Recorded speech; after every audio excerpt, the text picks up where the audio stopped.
రోజు రోజుకి గోల్డ్ రేట్లు పెరుగుతున్నాయి. తాకట్లో ఉన్న బంగారానికి వడ్డీలు పెరుగుతున్నాయని టెన్షన్ పడుతున్నారా? కొమ్మూరి గోల్డ్ వచ్చాక ఆ టెన్షనే పోయింది. Kommuri gold. Hi, welcome to our channel. Present మనతో పాటు దాము బాలాజీ గారు, సీనియర్ జర్నలిస్ట్, వారితో ఒకసారి మాట్లాడదాం. నమస్కారం సార్. సార్, మరొకసారి కరోనా విజృంభిస్తున్నట్టుగా కనిపిస్తుంది సార్. ముఖ్యంగా ఆంధ్రప్రదేశ్లోని కడప, గుంటూరు మొత్తం జిల్లాల్లో అయితే కరోనా కేసులు పెరుగుతున్నాయని చెప్పేసి రిపోర్ట్స్ వస్తున్నాయి. 9 చనిపోయారని చెప్పేసి కూడా వార్తలు వినిపిస్తున్నాయి.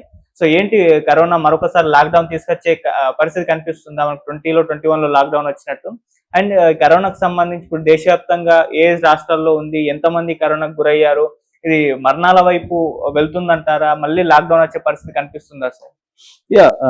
మనకి ఇప్పుడు మళ్ళీ కరోనా ఈ మధ్యకాలంలో న్యూస్ల్లో కరోనా అనే వార్తలు వినిపిస్తుంది. ముఖ్యంగా ఆంధ్రప్రదేశ్లో మనకి కడప, గుంటూరు, విశాఖ ఈ 3 జిల్లాల్లో ఇప్పటి వరకు అఫీషియల్గా అనౌన్స్ చేసిన కేసులు 12 ఉన్నాయి ప్రజెంట్ అనమాట. అంటే కొంతమంది ఏమో హాస్పిటల్లో ఉన్నారు, కొంతమంది ఇంట్లో హోమ్ ఐసోలేషన్లో ఉన్నారు, కొంతమంది డిశ్చార్జ్ అయ్యారు. ఇలాగా ప్రజెంట్ యాక్టివ్గా ఉన్న కేసులు అటు ప్రజెంట్ 12 కేసులు ఉన్నాయని, అందులో అంతకుముందు ఒక 9 చనిపోయినారని ఆంధ్రప్రదేశ్ హెల్త్ సెక్రటరీ వీరపాండియన్ ప్రకటించాడు అన్నమాట. సో ఈ చనిపోయిన వాళ్ళు ఎవరు? ఎందుకంటే కరోనా వల్ల చనిపోయారంటేనే మనకి గుండెల్లో రైళ్లు పరిగెత్తాయి. మళ్ళీ కరోనా వస్తుందా, మళ్ళీ అవన్నీ ఎదుర్కోవాలన్నా, మళ్ళీ లాక్డౌన్ పెడతారా, మళ్ళీ ఒక్కసారిగా మన జీవితాలు గందరగోళం అయిపోయి అతలకుతలం అయిపోతాయా అన్న భయాందోళనలు మనకు అందరిలో ఉన్నాయి. ఎందుకంటే ఎక్కువ రోజులు కూడా కాలేదు, 20 నుంచి 21 వరకు మనకి 1-2 ఇయర్స్లో చాలా ఇబ్బందులు పడ్డాం అందరూ. చాలామంది చనిపోయారు. ఇప్పటి వరకు మనకి అందుతున్న సమాచారం మేరకి 4,50,00,000 మందికి కరోనా వచ్చింది ఇండియాలో అఫీషియల్గా. అనఫీషియల్గా ఇంకా ఎంతకంటే డబుల్ ఉంటుంది.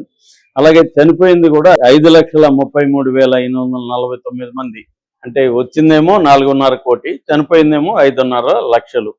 5.5 లక్షల మంది చనిపోవడం అనేది మాటలు కాదు. ఏ జబ్బుతో కూడా ఇంత జరగదు మామూలుగా, అంత షార్ట్ పీరియడ్లో. లాంగ్ పీరియడ్లో జరగచ్చు. సో అంత షార్ట్ పీరియడ్లో ఎంతమంది చనిపోవడం అనేది జరగదు. సో అందుకని ఆ తర్వాత నుంచి మనకి కొంత వ్యాక్సిన్లు వేసుకున్నారు, అందరూ డబుల్ డోసులు వేసుకున్నారు, బూస్టర్ డోసులు వేసుకున్నారు. దాని తర్వాత గవర్నమెంట్ కూడా అప్రమత్తమైంది, హాస్పిటల్ని కొంత అప్డేట్ చేశారు, ప్రోటోకాల్స్ పెట్టారు, ఇవన్నీ అప్రమత్తంగా ఉన్నారు, చూస్తున్నారు. కాకపోతే ఏంటంటే రకరకాల వేరియంట్లు వస్తున్నాయి. కొన్ని వేరియంట్లకి వ్యాక్సిన్లు కూడా పనిచేయమంటున్నారు. సో ఇప్పుడు దేశవ్యాప్తంగా కూడా మళ్ళీ కేసులు వస్తున్నట్టున్నాయి. ఇప్పుడు ప్రజెంట్ మనకి minister of health and family welfare చెప్పిన లెక్కల ప్రకారం ఇవాళ ప్రజెంట్ 7,121 కేసులు ఉన్నాయి, యాక్టివ్ కేసులు. చనిపోయింది దాదాపు 10 మందికి పైన చనిపోయినారని చెప్తున్నారు. ఏది 24 గంటల్లో. ఓవరాల్గా ఇటీవల కాలంలో వందల సంఖ్యలో కూడా చనిపోతున్నారు అని చెప్తున్నారు. ఇవి వేరియంట్స్ చూస్తే సబ్ వేరియంట్స్ అనమాట. ఓమిక్రాన్ దగ్గర నుంచి సబ్ వేరియంట్స్ వస్తాయి. JN1 అనే ఒక వేరియంటు, తర్వాత CF7 అనే ఒక వేరియంటు, NB1.8.1 ఈ 3 రకాల వేరియంట్స్ ఇప్పుడున్న దేశంలో ఉన్న కరోనా కేసుల్లో కనిపిస్తూ ఉన్నాయి. ముఖ్యంగా RT-PCR టెస్టులు చేస్తున్నప్పుడు ఇవి కనిపిస్తున్నాయి. తెలంగాణలో కూడా 10 లోపల కేసులు ఉన్నాయి. అయితే దేశంలో ఎక్కువగా ఉండేది, అప్పట్లో కూడా మనకి ఎక్కువగా ఉండేది కేరళనే, మనకి ఐడియా ఉంటే. ఇప్పుడు కూడా కేరళలో దాదాపు 2,223 కేసులు కేరళలో ఉన్నాయి. నెక్స్ట్ హైయెస్ట్ గుజరాత్లో 1,223 కేసులు ఉన్నాయి. అట్లాగే ఢిల్లీ, తర్వాత కర్ణాటక, మహారాష్ట్ర ఈ రాష్ట్రాల్లో ఎక్కువగా కేసులు నమోదవుతున్నాయి. ఓవరాల్గా 7,000 పైన కేసులు ఉన్నాయి. సో దీంట్లో ఇప్పుడు మరణాల సంఖ్య కూడా పెరుగుతుంది. అయితే ఈ WHO ప్రకటించింది ఏంటంటే ప్రపంచవ్యాప్తంగా వేల సంఖ్యలో కరోనా కేసులు ఉన్నాయి.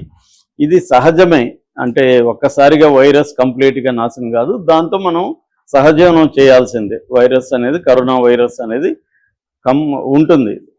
అయితే అందరికి కూడా లో లెవెల్లోనే ఉంది, ఎవరికి డేంజర్లో లేదు. చనిపోయేళ్ళు ఎక్కువగా ఏంటంటే ఏజ్డ్ పీపుల్, కోమార్బిడిటీస్ అంటారు. అంటే ఆల్రెడీ జబ్బులుండి, అంటే హెల్త్ ఇష్యూస్ ఉండి, ఫర్ ఎగ్జాంపుల్ డయాబెటిక్ కానీ, బీపీ కానీ, ఆస్తమా పేషెంట్లు కానీ, లంగ్ ఇష్యూస్ కానీ, ఇట్లాంటి ఇష్యూస్ ఉన్నప్పుడు ఈ వైరస్ సోకినప్పుడు అది లీతల్గా మారుతుంది. మామూలు హెల్తీ పీపుల్కి ఇదేమీ డేంజర్ కాదు. అది వస్తుంది పోతుంది. కాకపోతే ఏమన్నా అటువంటి కరోనా లక్షణాలు మనకు ఆల్రెడీ ఐడియా ఉంది కాబట్టి, అంటే ఊపిరి పీల్చుకోకపోవడం, ఒక్కోసారి స్మెల్ రాకపోవడం, ఇట్లాంటివి ఏమన్నా ఉన్నప్పుడు జాగ్రత్తలు తీసుకోండి అనేది ఇప్పుడు చెప్తున్నారు. అంటే ప్యానిక్ అవ్వాల్సిన అవసరం లేదు, భయపడిపోయి అయ్యో కరోనా వస్తుందేమో అని అనుకోవాల్సిన అవసరం లేదు. లాక్డౌన్ కూడా ఇప్పుడు వచ్చే అవకాశం లేదు, ఎందుకంటే లక్షల మందికి ఇది వచ్చినప్పుడే వచ్చి అది ఒక ఎపిడమిక్గా మారినప్పుడే లాక్డౌన్ ఉంటుంది తప్ప ఇప్పుడైతే లాక్డౌన్ కూడా ఉండే ప్రసక్తి లేదు అనేది వీళ్ళు చెప్తున్నారు అన్నమాట. అయితే గవర్నమెంట్ మాత్రం అప్రమత్తమైంది, ఎందుకంటే 7,000 కేసులు కానీ ఇట్లాగా వదిలేసి ఇది అంటువ్యాధి మనకు తెలుసు. సో వాళ్ళు తాకిందని మనం తాకినా కూడా వస్తుంది. అందుకని ఏం చెప్తున్నారంటే, ఒకటి గవర్నమెంట్ హాస్పిటల్ని అంత అప్రమత్తం చేయడం, ఈ టెస్ట్ కిట్లని ఎక్కువగా పెంచడం, ఎవరికైనా ఇలాంటి జబ్బులు వచ్చి గవర్నమెంట్ హాస్పిటల్కి వెళ్ళినప్పుడు వాళ్ళకి ఈ RT-PCR టెస్టులు చేయడం, ఒకవేళ ఉంటే వాళ్ళని ఐసోలేషన్లో ఉంచడం, ఇలాంటి ప్రోటోకాల్స్ని ఫాలో కావాలనేది గవర్నమెంట్ హాస్పిటల్కి అంతా కూడా already central government notices issue చేసింది. రెండవది ప్రజలకు చెప్తున్నది ఏమంటే, మీరు కొంత మరీ విచ్చలవిడిగా చేయకుండా కొంత ఫాలో కండి ఈ ప్రోటోకాల్స్.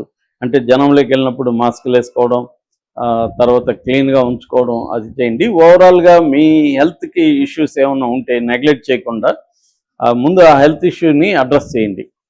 అంటే ఇప్పుడు మనకి ఫీవర్ వచ్చిందనుకో, ఏముందలే 2 రోజులు పోతుంది అనుకోకుండా దాన్ని అటెంటివ్గా ఉండండి. అట్లాగే ఇమ్యూన్ పవర్ పెంచుకునే విధంగా ఫుడ్, ఎక్సర్సైజు, ఫిజికల్ ఎక్సర్సైజు ఇవన్నీ చూడండి అనేది చెప్తున్నారు. ఎందుకంటే మనలాంటి దేశాల్లో పబ్లిక్ హెల్త్ కేర్ అనేది బాగా పూర్ ఉంటుంది.